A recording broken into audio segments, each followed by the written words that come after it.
नमस्कार। आज हम नवम भाव के कारकत्व क्या हैं, हम ये जानेंगे कि नवम भाव से क्या क्या देखा जाता है। नवम भाव को भाग्य भाव कहा जाता है और भाग्य भाव इसलिए कहा जाता है क्योंकि हमारी कुंडली का पंचम भाव हमारे संचित कर्मों का भाव है। पूर्व जन्म के या इस जन्म के पूर्व में किए गए जो कर्म हैं, तो उन संचित कर्मों का भाव पंचम भाव है और उन कर्मों के फलस्वरूप प्राप्त होने वाला फल, उसका भाग्य भावात भावम पंचम से पंचम भाव अर्थात नवम भाव है। तो नवम भाव से प्राप्त होने वाले फलों का ज्ञान होता है और इसलिए नवम भाव को भाग्य भाव कहा जाता है। ये नवम भाव धर्म का भाव भी है। ये नवम भाव गुरु का भाव भी है। माता बच्चे को जन्म देती है और फिर पिता उसे शिक्षित करता है, जीवन के रहस्य बताता है, जीवन के मार्ग उनकी जानकारी देता है, दुनिया में कैसे जीना है, किन रास्तों पर चलना है, यह सब पिता बताता है। जीने के लायक उसे पिता ही बनाता है। इसलिए पिता सर्वप्रथम गुरु पिता ही है, वास्तविक गुरु पिता ही है। इसलिए इस भाव को, नवम भाव को गुरु का भाव भी कहा जाता है और पिता का भाव भी कहा जाता है, पितृभाव। तो भाग्य भाव, गुरु का भाव और पिता का भाव नवम भाव ही है। यहीं से हमें पिता के संबंध में जानकारी मिलती है। यहीं से व्यक्ति का धर्म के प्रति रुझान क्या है, उसकी जानकारी भी हमें नवम भाव से ही प्राप्त होती है। जीवन में हमें कोई मार्गदर्शक प्राप्त होगा या नहीं, इसकी जानकारी भी हमें नवम भाव से ही मिलती है।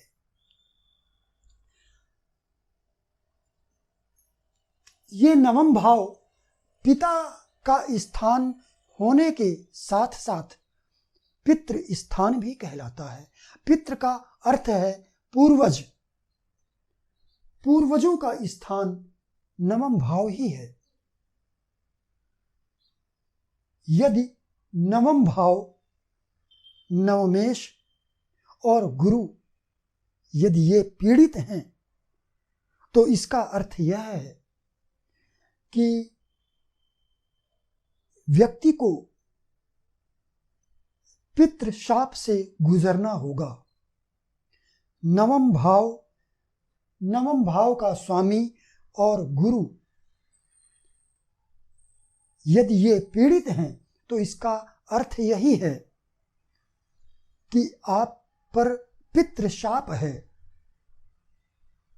पूर्व जन्म में आपने कुछ ऐसे बुरे कर्म किए होंगे, अपने पिता या पिता सदृश व्यक्तियों के साथ, गुरुओं के साथ, दादा नाना या इन जैसी उम्र के लोगों के साथ। तो इस जन्म में नवम भाव जो पितृभाव कहलाता है, वह दूषित हो जाता है। नवम भाव, नवमेश और गुरु जो गुरु का कारक है, धर्म का कारक है, नवम भाव का कारक है, यदि ये पीड़ित हैं तो यही दर्शाते हैं। अब यदि शनि आपकी कुंडली में यदि नवम भाव नवमेश गुरु पीड़ित हैं और शनि भी पीड़ित होकर नवम भाव को दृष्ट करता है, मान लीजिए कि शनि यहाँ पर स्थित है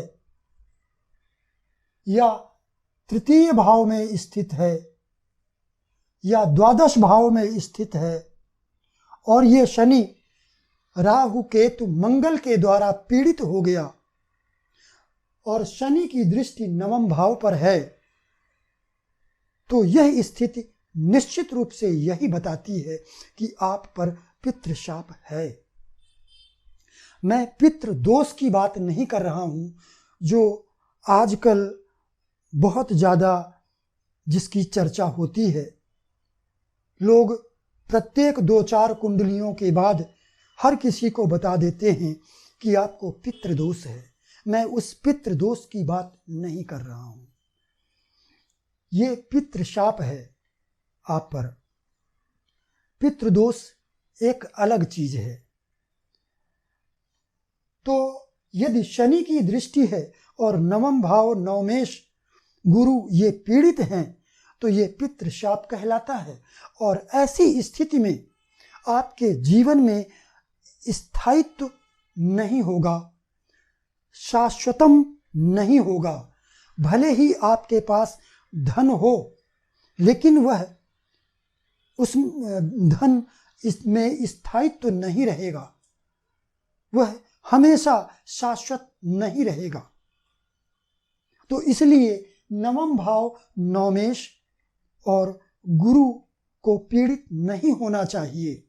और यदि ऐसी स्थिति है तो व्यक्ति को बिहार के गया में जाकर या फिर काशी में जाकर पिंडदान अवश्य करना चाहिए। इसके अलावा ये यदि नवमेश लग्न में स्थित हो, नवमेश यदि लग्न में स्थित है और गुरु के साथ स्थित है अथवा गुरु की दृष्टि है, तो फिर ऐसा व्यक्ति धर्म के मार्ग पर चलने वाला होता है। ऐसा व्यक्ति अपने जीवन में कभी न कभी देवालय निर्माण करवाता है या फिर देव प्रतिष्ठा करवाता है, क्योंकि नवम भाव का संबंध धर्म से है, तो ये धर्म का भाव भी है। नवम भाव का संबंध यदि शुभ चंद्रमा से है तो ऐसा व्यक्ति अपने जीवन में कई बार तीर्थ स्नान करने का सौभाग्य प्राप्त करता है। दीर्घ यात्रा, नवम भाव लंबी दूरी की यात्राओं का भाव है, जैसे विदेश यात्रा या अपने ही देश में दूर की यात्रा। तो ये नवम भाव दूर की यात्रा का भाव है। अब यदि इस नवम भाव अथवा नवमेश का संबंध द्वादश भाव से बन जाता है तो ऐसा व्यक्ति निश्चित रूप से विदेश यात्रा करता है। यदि नवम भाव या नवमेश का संबंध चतुर्थ भाव या चतुर्थेश से हो जाता है तो ऐसा व्यक्ति विदेश में वास करता है, यानी विदेश में रहने लगता है। नवम भाव का संबंध यदि सप्तम भाव से है तो ऐसा व्यक्ति विदेश यात्रा तो करता ही है, विदेश में रहता भी है, जिसे हम विदेश वास कहते हैं। और यदि इन पर किसी शुभ ग्रह की दृष्टि भी हो तो फिर ऐसा व्यक्ति विदेश में ख्याति भी प्राप्त करता है, यश नाम सब कुछ प्राप्त करता है, क्योंकि सप्तम भाव का संबंध नवम भाव से जुड़ गया है। सप्तम भाव सामाजिक छवि का भाव है। तो यदि नवमेश का संबंध सप्तम भाव से है तो ऐसा व्यक्ति विदेश में वास करता है, क्योंकि विदेश वास का संबंध सप्तम से भाव से भी है। और ऐसा व्यक्ति ख्याति भी प्राप्त करता है विदेश में जाकर के। तो ये नवम भाव विदेश यात्रा का भाव भी है। इसके अलावा ये संतान का भाव भी कहलाता है। संतान का भाव हमारी कुंडली में पंचम भाव है और ये नवम भाव भावात भावम पंचम से पंचम भाव है। अतः संतान देखने के लिए भी हमें नवम भाव को देखना होता है। यह नवम भाव उच्च शिक्षा का भाव भी है। पोस्ट ग्रेजुएट शिक्षा या उसके बाद की जो शिक्षा है, जैसे पीएचडी, एमफिल आदि, तो उच्च शिक्षा का भाव नवम भाव है। तो उच्च शिक्षा के लिए हमें नवम भाव को ही देखना होगा। तो इस तरह से मैंने आपको नवम भाव के कारकत्व बताए। नवम भाव चूंकि भाग्य भाव कहलाता है, तो यदि नवम भाव हमारा अच्छा है, नवमेश बलवान है, तो ऐसे व्यक्ति को बहुत अच्छी भाग्य भी प्राप्त होती है और भाग्य से धन प्राप्त होता है, क्योंकि ये लक्ष्मी स्थान है। त्रिकोण को पंचम, नवम और लग्न ये त्रिकोण है और त्रिकोण को लक्ष्मी स्थान कहा जाता है। तो यदि नवम भाव नवमेश शुभ और बलवान स्थिति में है तो व्यक्ति को अच्छी भाग्य प्राप्त होती है, व्यक्ति के जीवन में शाश्वतम प्राप्त होता है, स्थायित्व प्राप्त होता है और व्यक्ति को धन भी प्राप्त होता है, यश, नाम आदि सब कुछ प्राप्त होता है।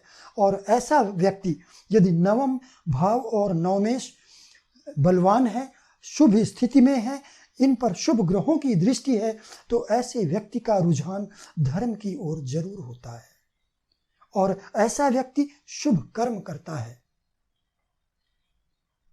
तो कारकत्व जानना हमारे लिए बेहद जरूरी है। जब तक हम भाव के, ग्रह के और राशियों के कारकत्व अच्छी तरह नहीं जानते हैं, तब तक हम फलित नहीं कर सकते हैं। तो कारकत्व जानना यह एक आधार है ज्योतिष का। तो आज नवम भाव के कारकत्व मैंने बताए। अब अगले वीडियो में मैं दशम भाव के कारकत्व पर चर्चा करूंगा। नमस्कार।